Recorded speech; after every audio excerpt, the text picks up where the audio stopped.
Sachal news net work کی videos میں خوش آمدید۔ ناظرین، ویڈیو سے متعلق اپنی قیمتی رائے کا اظہار کمنٹ باکس میں ضرور کریں اور چینل کو سبسکرائب کریں۔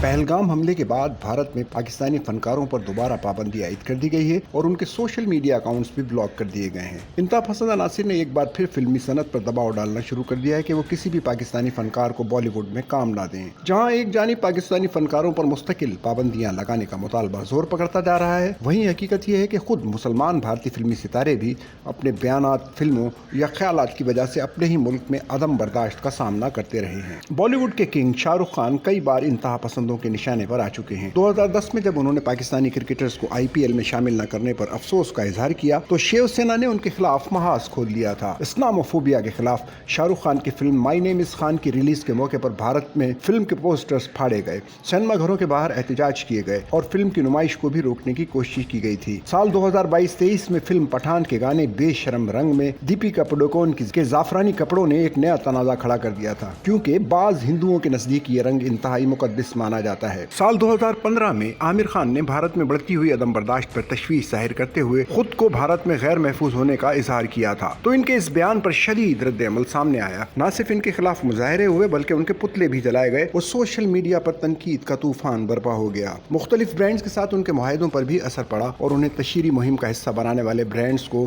بائیکاٹ کی دھمکیاں دی گئیں۔ سلمان خان کے خلاف کالے ہرن کے شکار کے کیس نے بھارتی عوام میں خاصی تقسیم پیدا کی۔ کیس کی سماعتوں کے دوران ان کے حمایتیوں اور مخالفین میں جھڑپیں ہوئی، ان کے خلاف مظاہرے ہوئے، پوسٹرز پھاڑے گئے اور عدالتوں کے باہر سیکیورٹی سخت کرنا پڑی۔ حالیہ عرصے میں بھارت میں کالے ہرن کو مقدس سمجھنے والے بشنوئی گینگ بھی سامنے آ گیا ہے، جس نے سلمان خان کو کالے ہرن کا شکار کرنے پر جان سے مارنے کی دھمکی دے رکھی ہے، جس کے سبب وہ انتہائی سخت سیکیورٹی پروٹوکولز اپنانے پر مجبور ہو گئے ہیں۔